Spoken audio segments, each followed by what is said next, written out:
Your lead technician just took on 47% more work in 3 weeks. Your remote designer stopped showing up to video calls. Your best customer sent an angry email at 11 p.m., but not about the service, about feeling invisible.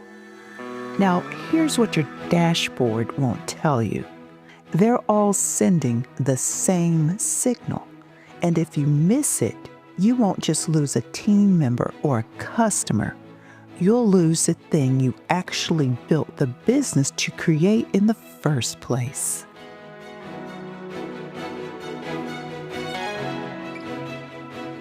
Hello, and welcome back, my fellow entrepreneurs. I'm Kim, your host of Small Business Big AI, the podcast where we explore how technology-enabled superpowers are reshaping entrepreneurship. And today, we're tackling the question that's been quietly haunting every business owner I know. Can you lead with empathy in an age of automation? Or does caring about your people actually slow you down? Spoiler, it doesn't, but it requires a completely different operating system than the one you've been running. Whoa, look who's ready to get started today. So Hal's back in the studio with me. Hey, welcome, Hal. Glad to be here, Kim. And before we go further, I need to push back on your opening. Oh no, here we go. You just described empathy like it was a business requirement, but most leaders I work with see it as a luxury they can't afford. And Hal, that's exactly why we're having this conversation today. But my concern here, we're about to spend 28 minutes romanticizing emotions while entrepreneurs are drowning in real operational chaos. So let's be clear from the start.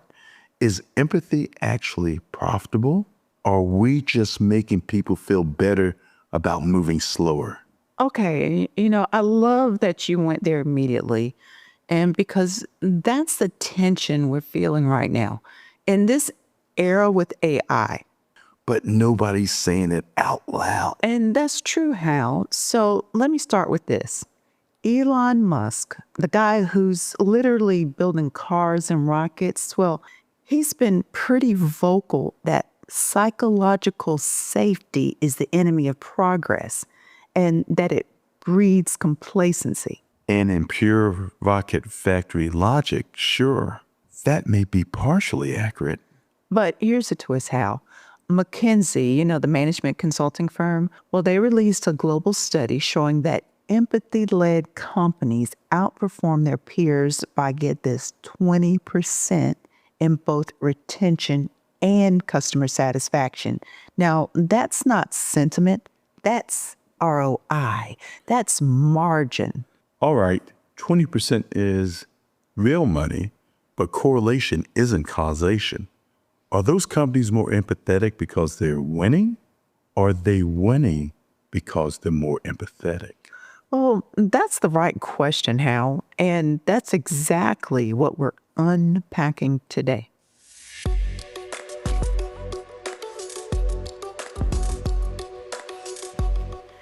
And here's why this episode matters right now. We're living in a weird moment.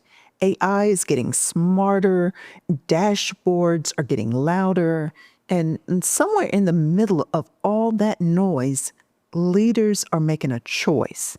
And I'm not talking about big tech leaders here. I'm talking about the everyday entrepreneurs, the ones running real teams, real shops, real pressure cookers. So either they automate everything and hope the humans stay, or they double down on connection and hope that they don't fall behind. And really, most are choosing wrong. Because the premise feels false, like you have to pick efficiency or humanity, speed or care. Exactly, Hal.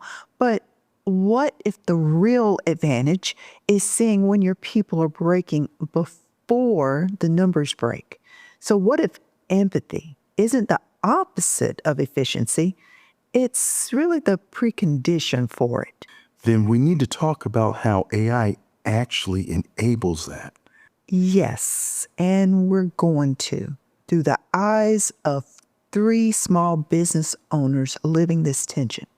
So there's Olivia, our solopreneur, meeting with her virtual 5-person creative team entirely on Zoom. Now, her challenge, every camera's off. Every interaction is typed. And so every emotion is a guessing game. And then there's Alex. He's steering a regional catering company with 50 employees. Now, he's drowning in customer data, but can't see the human signals that his team is sending. And finally, there's Mike. And he's actually going to be joining us in the studio later. He owns a plumbing business, manages a dozen field techs, hates meetings. He'll tell you flat out, I don't have time for feelings. But lately, even Mike's been noticing something. Now, the tone in those service calls says more than any invoice ever will. 3 different scales, 3 different industries, same core problem. Exactly, Hal. If you're running a small business, whether it's a plumbing crew, maybe a marketing agency, a salon, a clinic, you're drowning in data. And that's true. I mean, we're talking about metrics, KPIs, dashboards that light up like little slot machines every time someone doesn't hit their number. And somewhere in all of that noise, something critical got lost. Empathy? True. So in part 2 of our AI Meets Humanity series, we're diving into what it really means to lead with empathy. By the end of this episode, you'll discover how empathy isn't just a soft skill. It's your most advanced operating system. And AI, it just gave you the upgrade. If you want to go from overwhelmed to in command when it comes to AI, check out my Impact Framework course. The link is in the show notes.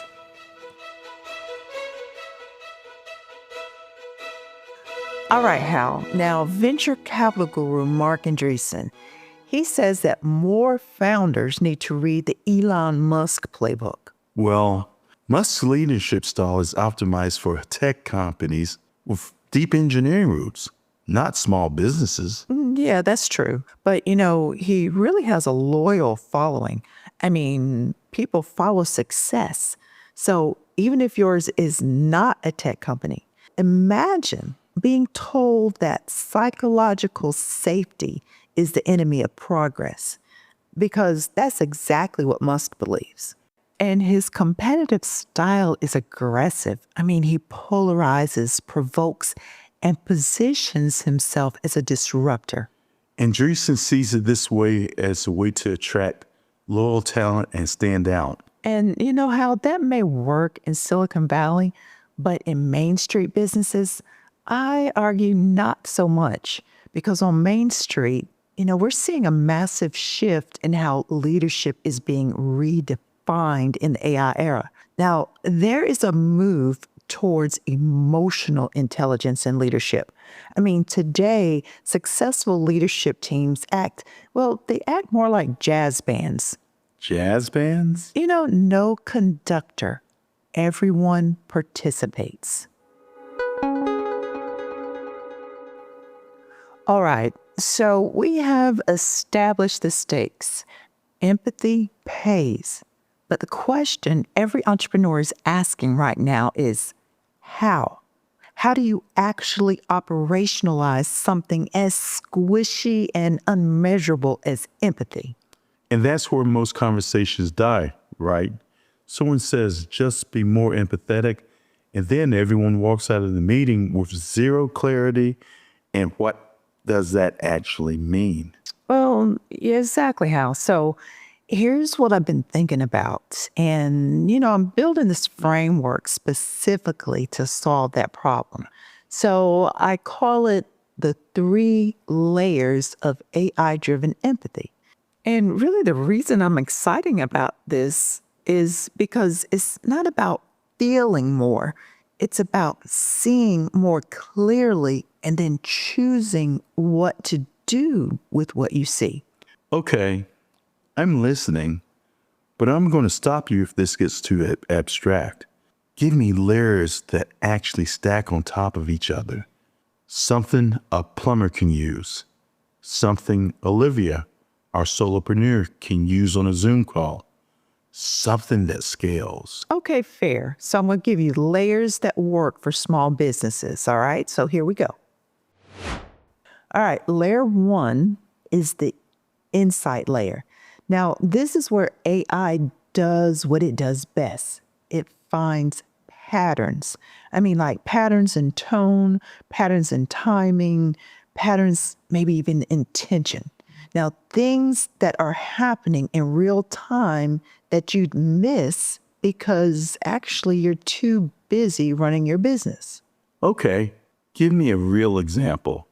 Not hypothetical, not a TED talk, real. Okay, so I'm going to give you real. So you get a Slack message from someone on your team. I mean, surface level, it reads fine. It looks normal, but really, if you ran that message through sentiment analysis, you'd see something different. So the word choice is more defensive than usual, or the response time has shifted. Like, let me give you an example. 3 days ago, they'd reply in an hour, and now it's taking 8. Or they haven't participated in the team channel in 72 hours. That's insight. That's the signal. Right, but here's where I need to address the elephant. Doesn't that feel like Big Brother? Like I'm analyzing my team's vibe with software? That creeps me out, honestly. Well, fair question. And yes, you have to be ethical about it, Hal. But let me reframe this perspective for you. So you're not spying. You're trying to prevent burnout. Now you're trying to catch someone spiraling before they quit. You're trying to see the human signals that matter because you actually care about your people. Now, the tool doesn't replace your judgment. It just gives you a reason to use it to make better judgments. So AI is the alerting system? Exactly. And here's the thing. You're already trying to do this as a leader. You're just doing it blind right now. Now, you're hoping that you'll notice. You're guessing. And quite honestly, you're really wrong more than you're right. So this just turns hope and guessing into data. All right, but here's where it gets real. So Mike, remember Mike from the open? Well, his AI dispatch tool flagged something critical. His lead technician had taken on 47% more jobs in the last 3 weeks. Now, not because Mike asked him to, the system just automatically routed more calls his way. So without the tool, Mike would have assumed that everything was fine. The work was getting done, invoices were going out, and the field tech, he showed up every day. That's a disaster waiting to happen. Exactly. And that's burnout in slow motion. So Mike didn't see it because he was looking at revenue, not rhythm, Hal. So the insight layer isn't just about emotional detection. It's about workload pattern recognition, capacity management through the human lens. Yes, that's right. And once Mike saw that pattern, once he had the data, he could actually do something. But this is where most leaders mess up. They see the insight, then they panic. Oh no, my field tech is burned out. Now what? And that's right, because they jump straight into fixing it. But that's not what the insight layer is for. So what is it for? It's for understanding. It's for gathering context, because a pattern, it isn't a diagnosis, it's a question. When Mike saw that 47% spike, his first instinct was probably, I need to hire someone else. But what if the real issue was different? What if the technician was taking on extra work to prove something? Or because he felt maybe insecure about his job? Or maybe because he was overestimating his own capacity? You can't know until you ask. Exactly. And that's why the insight layer. It isn't the whole system, it's just the beginning. It's the smoke detector. It tells you that there's a fire, but you still have to go downstairs and see what's actually burning. So, layer 2 is the intention layer. Now, this one is all you. So, once you have the insight, once you see the pattern, you get to decide what it means and what you're going to do about it. Okay, but isn't this where the bias creeps in? I see my designer hasn't been on the video calls in 3 days. My intention might be she's lazy, but maybe her intention is the camera's broken or I'm dealing with something personal. And that's exactly why this layer exists, because the AI right now, it really can't interpret. Only you can.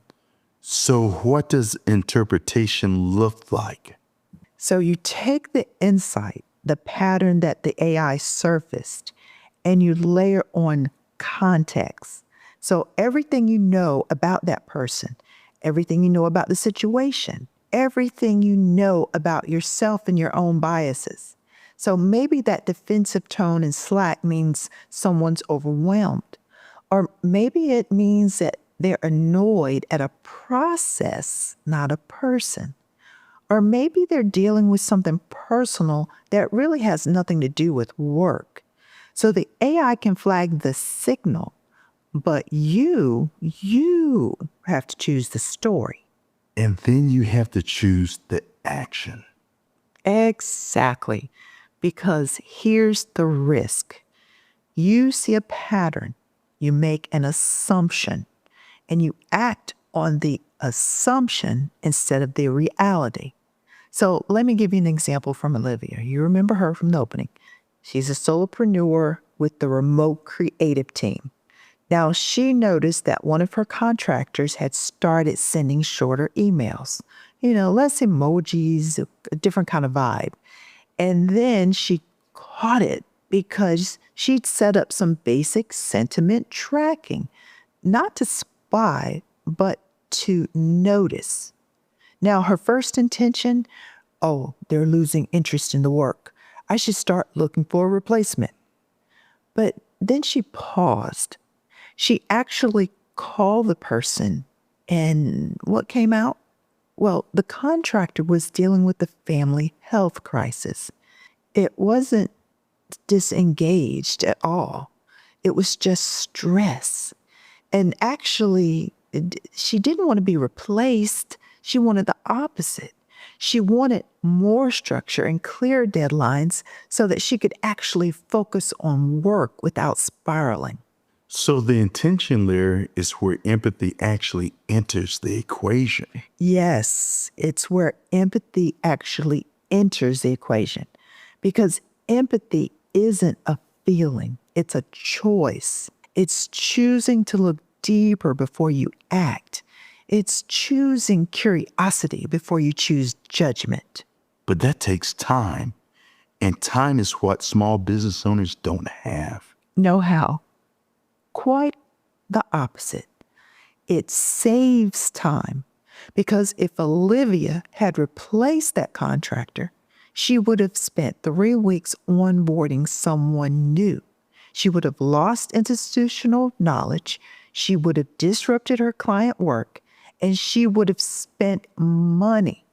Now, instead, she had one conversation and adjusted her workflow. Like we say, small steps that lead to big changes. So the intentional layer is basically don't act on data alone.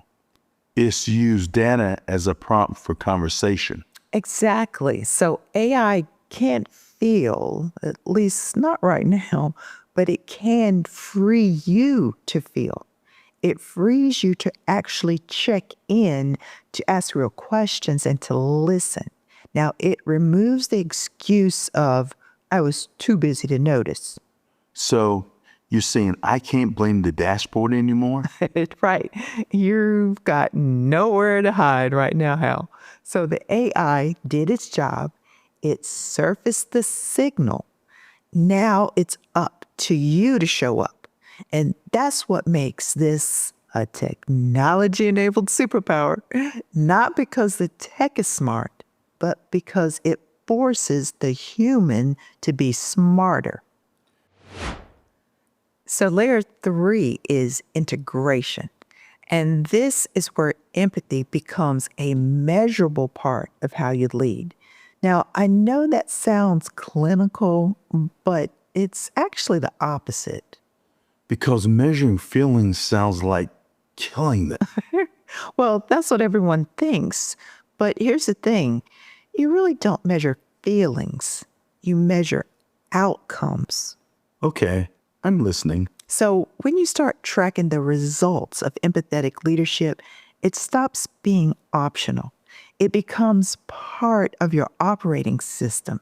Retention rates, engagement scores, team satisfaction, reduced turnover, customer satisfaction, fewer complaint tickets, reduced rework, faster onboarding. These are the signals that empathy isn't just nice, but it's actually working. So you're creating a feedback loop. You care, you measure the outcome, you see it working, so you care more intentionally next time. Exactly, Hal. And here's the real profit center. When you see that correlation, you can teach it. So remember Alex from the Open, the catering company with 50 employees? Well, he started tracking what we call empathy metrics, not employee satisfaction surveys, because those really are garbage, but actual behavioral indicators. So, like, did the person stay? Did they refer friends? Did their work quality improve? Did customer complaints about their work decrease? What did he find? Well, that the two employees he checked in with consistently, the real conversations, not just drive-bys, they had 30% lower turnover than the rest of the team. And they brought in more referral customers. Now, that's not coincident. That is causation. So now Alex can go to the entire leadership team and say, here's what works. Do this. Right. And suddenly, empathy isn't a personality trait anymore. It's a practice, it's a system. So, Mike has been doing this quietly for months. He noticed that when he called his technicians after a difficult job and actually asked, how'd that go? What was hard? Instead of just moving to the next call, his complaint rate dropped. Now, he didn't have a framework for it. He just noticed the pattern and leaned into it. But when we gave him the language and the structure, he could teach it to his dispatcher. Now it's not just Mike's thing. It's really ingrained into their culture. So the integration layer is where empathy moves from being personal practice to being business practice. You're not asking people to care more. You're designing the system so that caring is a path of least resistance. And yes, and here's a kicker. When you integrate empathy into your metrics, something really unexpected happens. It actually becomes contagious because people can see it, they can measure it, they can feel it. And then suddenly, the people on your team who are unsure about all this warm, fuzzy stuff, well, they start showing up differently too, because they're not doing it for you. They're doing it because they can see that it works. So these three layers aren't separate, they're stacked. Insight tells you what to look for. Intention tells you how to understand it. The integration tells you why it matters. Exactly. And the beauty of it is this, Hal. You don't have to do all three at once. You can start with insight. Just start noticing. Just start catching the smoke before the fire. And then add intention.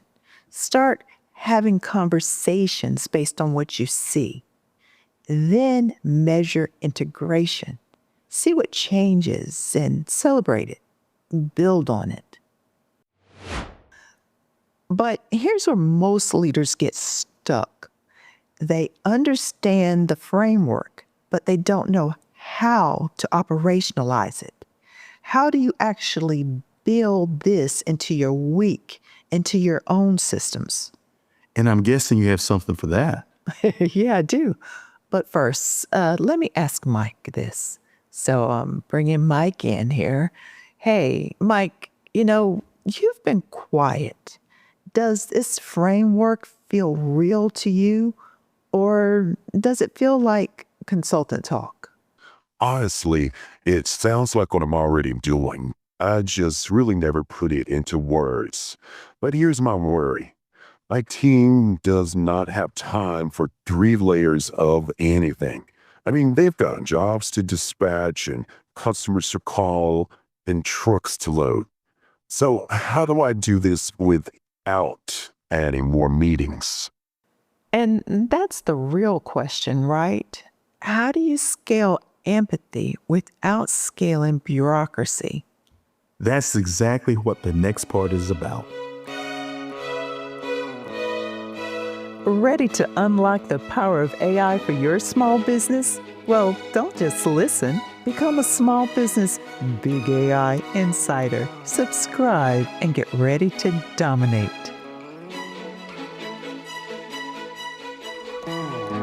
All right, so Mike just asked the question that kills most frameworks. How do I actually do this? And that's where the 5Ds come in. Oh, I love that you're taking this one, Hal, because really, as my strategist and consultant, this is your baby. Now, you built this after a client workshop, right? Yes, and it came from frustration, honestly. I was in a room with 12 business owners, and they all said the same thing.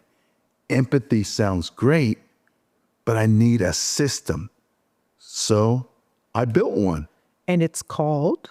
The feedback loops of care, or as I like to say, the 5Ds: detect, discuss, design, document, develop. Because here's the thing, empathy without systems is just sentiment. You might feel bad for someone, but unless that feeling turns into structure, nothing changes. And the reason you call it feedback loops is because it's not linear, right? It's cyclical. Exactly. You're not doing the once, then moving on. You're building momentum. Each cycle gets tighter. Each week you get better at reading your people. But it's not 5 more things I have to do, right? I mean, because I'm already drowning. No, it's a replacement for the half-ass management you're probably doing now. Okay, I guess I can work with that. Step 1, detect. This is where AI lives. You use tools to surface the signals you normally miss. Sentiment analysis on Slack messages, email tone tracking, workload clustering, voice analytics on customer calls, flagging when your customer is frustrated before they leave. But you're not building some creepy surveillance system, right? No, the point isn't to be creepy. The point is to have reason to check in instead of just hoping everything's fine. So what you're saying is you're looking for yellow flags, not waiting for the red ones. Exactly. And here's what's wild. Most of the tools already exist. They're not expensive. They're not complicated. But Hal, here's why I want to push back a little bit. Because don't these tools require setup, configuration? So most small business owners, they don't have a tech person. Fair point, but here's the secret. You don't need perfection here. You need a starting place. For Mike, it literally could be as simple as every Friday, I pull up my dispatch system and look for any tech who's hit more than 40 hours this week. That's not really AI, though. I mean, that's just paying attention. Exactly, and that's the point. The detect step doesn't have to be high tech. It has to be consistent. What matters is that you're systematizing, you're noticing. You're not relying on intuition. You're not hoping you'll remember to check. You're building it into your Friday routine. So detect is really about what patterns am I going to look for every single week? Yes, and the tool, whether it's software or a spreadsheet, is just a reminder. The prompt, because once you pull the data, you move to the next step. Which is where the actual empathy enters the equation, right? Exactly. Step 2, discuss. This is one-on-one. No agenda, no hidden goal, no we need to talk. Just genuine connection. So how often are we talking, Hal? Once per week, per direct report, 15 minutes, that's it. So if you have 10 people reporting to you, that's 2.5 hours a week. Yes, and here's what most leaders say. I don't have 2.5 hours. And I say, you're going to spend way more time than that when someone quits unexpectedly or when a customer relationship breaks down because nobody noticed the problem. Now, I've got 12 techs, so that's 3 hours a week. I know it sounds impossible, but here's the thing. You're probably already trying to stay connected with your people. You're just doing it inefficiently. You catch them between calls. You send half-hearted texts. You hope they know you care. This is making it intentional. So what does a 15-minute one-on-one actually look like, Hal? You ask one real question, not how's the work going? That's generic. That's something they can brush off. You ask something like, what's one thing you're proud of this week? Or what's one thing that frustrated you? Or even, if you could change one thing about this week's work, what would it be? And then you just listen? Without trying to fix it, you're gathering intel. You're showing them you care. You're building trust. But doesn't it feel fake if you're always asking the same type of question? No, because the question is the same, but the answers change. The context changes. The person changes. One week, someone's proud of closing a deal. Next week, they're frustrated about a process. The week after, they're worried about a family thing. You're not repeating conversations, you're tracking them. And here's the thing that nobody tells you. These conversations are where you actually see your people, not as employees, as humans. I'm going to sound like a jerk, but I don't want to be a therapist. I just want my work done. You're not being a therapist, you're being a leader.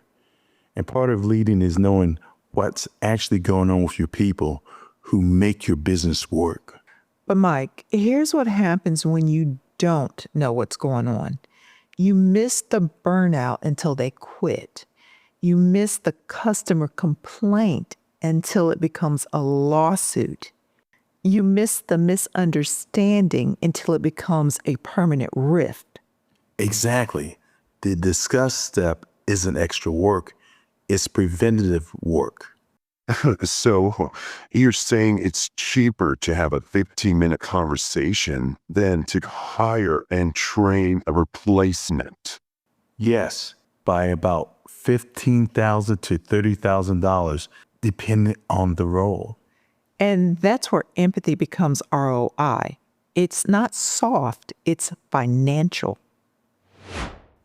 Step 3, design. Now you act on what you heard, but you do it strategically based on what you actually learned. So what does that look like? Maybe you adjust someone's workload. Maybe you move them to a different project. Maybe you get them training they asked for. Maybe you just check in more frequently because you know something's up. The key is you're designing interventions based on what you've learned, not based on a policy manual or a gut feeling. So give me a real example, how? Remember when we talked about Mike's lead tech who had 47% more work? That was the detect step. The data flagged it. But the discuss step, Mike actually called the guy. And what came out, the tech liked having more work. He felt valued. He liked the challenge. But, and this is where design matters, he was also cutting corners, not maliciously, just burned out. So the design intervention wasn't, we're going to reduce your workload. It was, we're giving you an apprentice, someone that shadows you, so you can teach and still do the work without drowning.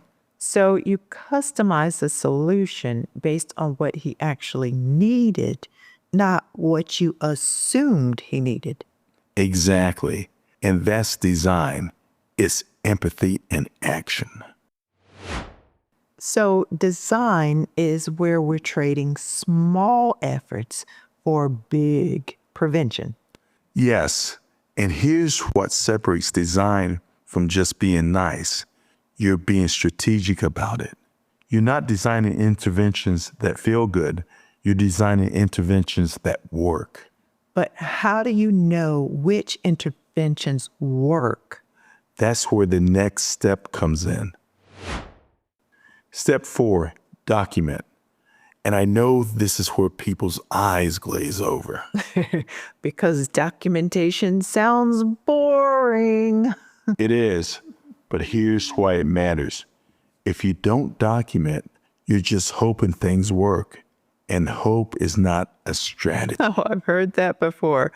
What do you actually document, though, Hal? 3 things. Number 1, what you learn from the discussion conversation, not a therapy transcript, just notes. Alex said he felt overwhelmed by emails, suggested batch processing. He seemed relieved. 2, what you designed as an intervention moved Alex to a focus block from 10 to 12 daily, no meetings, no emails. 3, what changed as a result? Alex's output went up 15%, fewer late night emails, seems calmer in meetings. So you're actually tracking cause and effect. Yes, and you're doing it not to be cold about it, but to be intentional, to see what actually works. So where does this documentation live? I mean, another system, another tool? Doesn't matter. A spreadsheet, a CRM note, a shared Google Doc. Doesn't have to be fancy. The point is, you're creating a record, a pattern, a system you can see over time. And here's where it gets more powerful. When you document, you can see correlations. Alex documented his empathy check-ins for 3 months. And then he looked at the data. The team members he checked in with consistently had 30% lower turnover. They referred more clients. Their work quality was higher. So that's not anecdotal. That's actually evidence. Exactly. And once you have evidence, you could do something more leaders can't do. And what's that, Hal? You can teach it. You can systematize it. You can scale it. Because now it's not, Hal has a leadership gift. It's here. Practice that produces measurable results. So what you're saying is documentation is where empathy stops being a personality trait and becomes a business practice. Yes, and that changes everything because now you can hire a manager and instead of saying, just be empathetic, you could say, Here's the system. Here are the outcomes it produces. Do this. Step 5, develop. This is where you celebrate the wins, not in a cheesy way, but genuinely. So what are you celebrating? When you notice reduced turnover in a department, celebrate it. When a customer relationship deepens because you caught the problem early, celebrate it. When your team morale goes up, celebrate it. Because these aren't accidents. These are the results of empathetic leadership. But you're not just saying, good job, team, right? No, you're being specific. You're connecting the dots. You're showing people, here's what empathy actually produces. So what does that look like then, Hal? Let's say you're Alex. You implement the discuss step, one-on-one with your team. You document what you learned. You design interventions. 6 months later, your turnover rate is down. Your customer satisfaction is up. Your team referrals have increased. That's your development moment. You just don't let that happen. You name it. You bring the team together and you say, here's what I've been noticing. When we check in, when we listen, when we actually care about what's going on, everything gets better. Turnover down, customer satisfaction up, referrals up. So you're making empathy visible. Yes, because when you make it visible, you're reinforcing the empathy isn't soft, it's strategic. It's how we actually win. And then something magical happens. Your team starts doing it too, not because you told them to, but because they saw it work. They saw that you cared. They saw that caring produced better outcomes, and they want to be part of that. So develop isn't just celebration. It's actually contagion. I mean, empathy spreads, right? Exactly. All right. So let me make sure I have this right. You detect what you'd normally miss. You discuss what it means. You design how to respond. You document what changed, and you develop by celebrating it and spreading it. Yes, and here's the thing. The cycle doesn't stop. You go back to detect. More conversations, more patterns, more learning. So it's continuous improvement, but for empathy. Yes, and every cycle gets tighter. You get better at reading your people. They get better at showing up. Your business gets better at retaining talent and customers. Okay, I'll admit something. When I started this episode, I thought this was all yoga mat corporate nonsense. But the 5 Ds, that's actually something I can do. That's all I need to hear. I mean, I'm not going to call it empathy with my crew. I'm going to call it, I don't know, but actually giving a shit about what's going on. That works too. But here's the thing. You're saying I start small, one person, 1 week, and see what happens. Exactly. Pick one person on your team, have one 15-minute conversation, detect something, design one small thing, and see what happens. 1 week? 1 week, you'll see a difference. And that's the beautiful thing about the 5 Ds. You don't have to overhaul your entire leadership system. You just need to be willing to try one thing differently. AI shows us the metrics, but empathy tells us what they mean. Now, I want to be blunt about something. If you don't do this, if you keep running your business on dashboards and metrics alone, here's what happens. Your best people leave, they go to your competitor, or they start their own thing, and they take your customers with them. Your remaining team's burned out, they stop thinking, they just stop executing, and execution without thinking is what leads to errors, complaints, rework, and your business starts to feel like a job, not a calling. And that was the whole reason you started it in the first place, so you could build something that meant something. Exactly. So the choice isn't really between efficiency and empathy. It's between building a business that lasts and building one that doesn't. Now, that's it for today's episode of Small Business Big AI. Thanks so much for tuning in. Now, remember how we started this episode? We talked about someone taking on 40% more work, about a designer avoiding video calls, about a customer sending an angry email at 11 p.m. Now, those were 3 different signals, but they were all saying the same thing. I'm drowning and nobody's noticing. And the reason nobody was noticing is because nobody was looking. They were looking at invoices, at timesheets, at customer surveys, but not at people. So the 5 Ds: detect, discuss, design, document, develop. They're a system for looking. Leadership isn't about knowing everything. It's about noticing what matters and responding like a human, even when the system doesn't require it. Empathy is your most advanced operating system, and AI, it just gave you the upgrade. Hey, before you go, do me a favor. If this episode sparked something in you, share it with one other small business owner who needs a reminder that they don't have to do it all alone. AI is here to help, and so are we. And if you're finding value in these episodes, don't forget to hit the subscription button and leave us a review.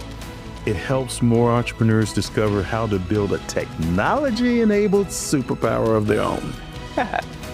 So, until next time, keep embracing change, keep innovating, and remember, the future of your business is bigger than you think.